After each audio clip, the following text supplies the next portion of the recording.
Sveiki laivų savininkai, aš noriu šiandien išbandyti vieną priemonę, o ją bebandydamas noriu pasidalinti šią patirtimį ir su jumis. Ta dalyką aš darysiu pirmą kartą, nesu to dalyko daręs.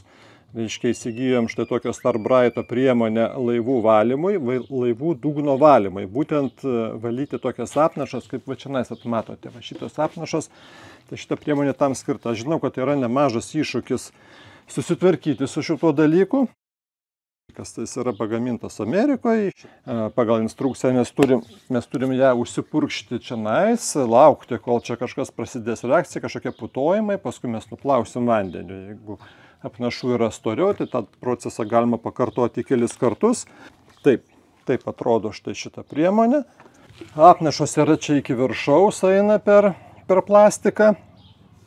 Čia kiek vandenyje buvo panyrę, čia matosi pats tas, taip sakant, pats gerumas. Taip pat ant variklio kojos yra šitų apnašų.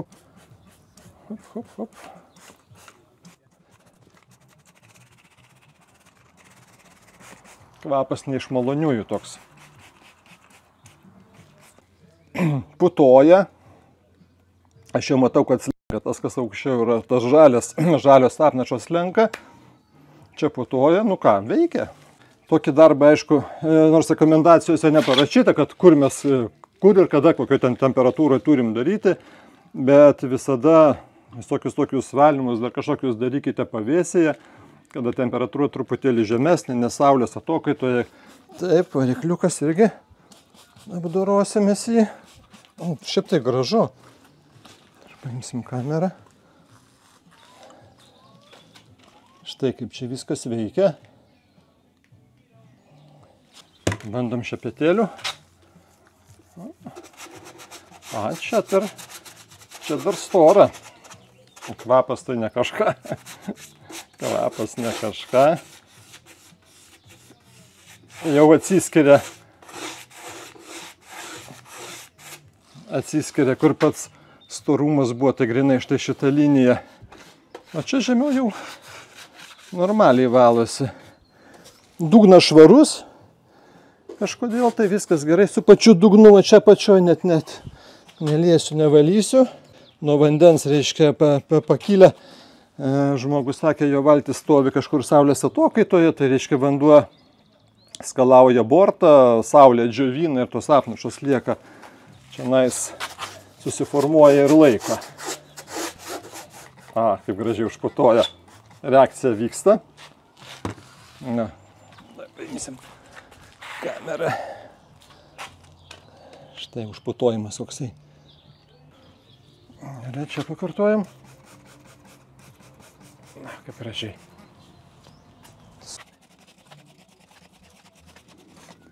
Gal šitą procedūrą pakanka padaryti kartą metuose. Nu kaip yra po sezono valtis iškeliama į krantą.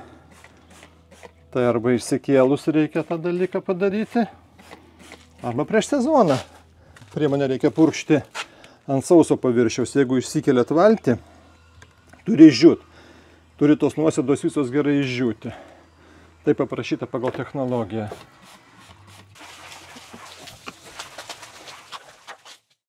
Ir pagal kvapą jautėsi, kad tai yra rūgštinis dalykas, ir pagal reakciją irgi matosi, kad tai yra rūgštis.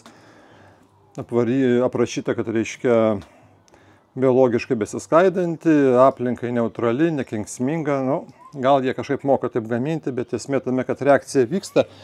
Dabar aš jums parodysiu, kur reiškia šito valiklio pakliuvo ant rėmo. Lašėja. Štai va čia va matosi. Štai va čia va matosi. Ant plastiko kažkokia reakcija yra įvykusi, pasikeitė spalva. Tai pasižiūrėsim, ar čia dar nusivalys ir pašlifuoti reikės, bet pats plastikas sureagavo. Čia nusausinsiu ir dar kartą užpurkšiu. 5,20 ilgio laivelis. Panašu, kad taip litro ir šito reikia, ir bus tokios sąnaudos. Litrą reiks išnaudot. Veikia ir gramdukas, pagreitinti procesą. Taigi, kokias išvadas galima pasidaryti? Reiškia, litrinis butelys, taip, trumpai, litrinis butelys, laivas 5,20 m, tai reikia skaičiuoti, kad tokio dydžio laivui jum litriukas sueis. Aišku, čia liko, bet ir apnašų buvo palyginti nedaug. Tik tai galinė dalis buvo užsinešusi. Jeigu pas jūs bus bortai apsinešę, dugnas apsinešęs, tai litras mano galva bus kaip minimum. Aišku, aš čia šneku iš savo patirties tą darbą daryti pirmą kartą. Vat tokia mano yra patirtis, tą darbą darau pirmą kartą. Nors parašyta, kad jis ten neutralus, ten skaidus, tirpus, galima ten įsipurkšti ant nerūdijančio plieno, ant aliuminio, ant plastiko, bet plastikinis sraigtas man pabalo ir dar turėsiu reikalų su juo susitvarkyti su sraigtu. Ant priekabos kažkokių dėmelių atsirado, tai čia be abejonės yra rūgštinė priemonė. Tai ant cinkuoto metalo atsirado žymės varvėjo. Tai jeigu taip labai saugiai tokį laivą darant, tai nežinau, reikėtų gal jį kažkokio ant kilblokų pasistatyti, ieškoti priemonių, kad galbūt, aš nemanau, kad kažkas tam rėmui atsitiko, bet liko žymės, geriau jų neliktų tų žymių ir būtų, kaip sakom, ant dūšios ramu, kad tas metalas nepažeistas yra. Tai va, tai tiek. Litras, Starbrito, dugno valiklis, laivui 5,20, vengti papuolimo ant cinkuoto metalo, vengti papuolimo ant plastiko, nes kai kuris plastikas sureagavo iš šitą valiklį. Dalinuosi tuo, ką turiu, pasidalinkite jūs savo komentarais, gal naudojat kažkokias kitokias priemonės, gal irgi taip pat efektingai veikia. Kas mokat, kas žinot, kaip tą dalyką daryti, tai parašykit, bus visiems naudinga. Tai ačiū tiek, iki kitų pasimatymų.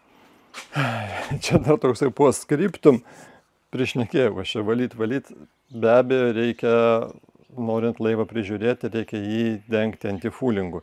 Tik tai situacija tokia, kad laivai laikomi ežeruose arba gėluose vandenyse, tai retai mačiau, kad kas naudotų tą antifūlingą, aišku, kas laiko jūrose, mariose, ten procesai yra greitesni, apaugimas kriauklytėm ir augmenyje, bet kaip šitą praktiką rodo, net ir ežere laikomas laivas turbūt praverstų jį padengti antifūlingu, jeigu mes jo neištraukiam visą vasarą, jeigu jo paskirtis yra būti vandenyje visą laiką. Tai antifūlingas praverstų ir gėluose vandenyse ir štai tokiems laiveliams.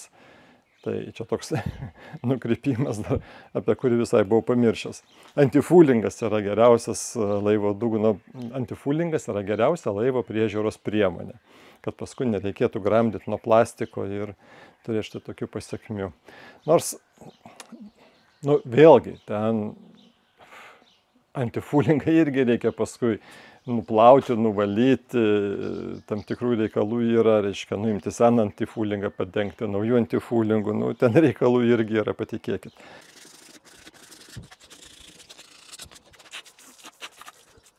Pasimiau smulkaus švitrinio popieriaus, vandeniu atsparaus ir pašlifavau šitą sraigtą.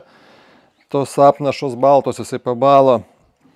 Gal ten iš esmės jokio poveikio nebuvo, gal tik labiau estetinis vaizdas, bet tebūnė ir estetinis vaizdas geresnis.